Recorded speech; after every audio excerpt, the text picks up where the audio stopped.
రాష్ట్రంలో ఇసుక కొరత వల్ల భవన నిర్మాణ కార్మికులు పనిలేక అల్లాడిపోతున్నారు. తిండి తిప్పలు లేక అనేక అవస్థలు పడుతున్నారు.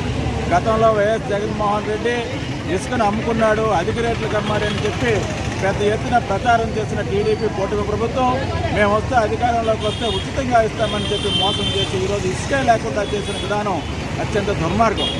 ఈరోజు సాక్షాత్తం వాళ్ళ ఎమ్మెల్యే జేసీ ప్రభాకర్ రెడ్డి కుమారుడు ఇసుక అక్రమంగా తరలిపోతుందని పట్టుకుంటే పోలీసులు కనీసం కేసు నమోదు చేయకపోతే అతని అనుచరులతో కలిసి స్టేషన్ ముందు మంచి వర్షంలోనే ధర్నా చేస్తే కానీ అతనిపై ఎటువంటి ఇసుక తరలించిపోయిన ఎటువంటి కేసు కూడా పెట్టలేదు. అంటే ఈ ప్రభుత్వం ఇసుక ఉచితంగా ఇస్తామన్న వాగ్దానం అమలు పరచకపోగా ఉన్న ఇసుకని దొడ్డుదారిని తరలించిపోతున్నారు.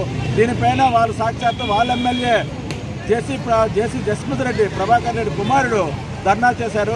ఎందుకు అది వాళ్ళు మచ్చుతునగా ఈరోజు పెద్ద ఎత్తున భవన నిర్మాణ కార్మికులు ఉపాధులు లేకుండాను పస్తులతో ఉంటున్నారు. ఈ పరిస్థితికి గత ప్రభుత్వం కారణమని చెప్పి చంద్రబాబు నాయుడు కూటమి ప్రభుత్వం ఈరోజు ఇసుక లేకుండా మరింత దుర్మార్గంగా వ్యవహరిస్తున్నారు.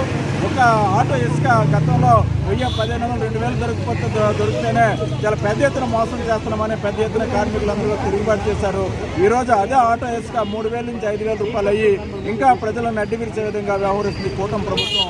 రాబోయే రోజుల్లో కూటమి ప్రభుత్వాన్ని ఏదైతే సూపర్ 6 పథకంతో అధికారంలోకి వచ్చారో ఆ సూపర్ 6లో ఒక హామీ కూడా అమలు చేయకపోగా ఇసుకను కూడాను అందుబాటులో లేకుండా అటు భవన నిర్మాణ కార్మికులకు భవన యజమానులకు తీవ్రమైన మోసం చేస్తున్నారు. ఈ మోసాన్ని ప్రజలకు తెలియజేసే విధంగా రాబోయే రోజుల్లో పెద్ద ఎత్తున ఈ ఇసుకపై ఉద్యమాన్ని ఉధృతం చేస్తాం. రాబోయే రోజుల్లో ఈ ఉద్యమాన్ని మరింత ఉధృతం చేసి అమరావతిలో తీసుకుపోవడానికి CI2 భవన నిర్మాణ కార్మిక సంఘం పెద్ద ఎత్తున కృషి చేస్తుంది.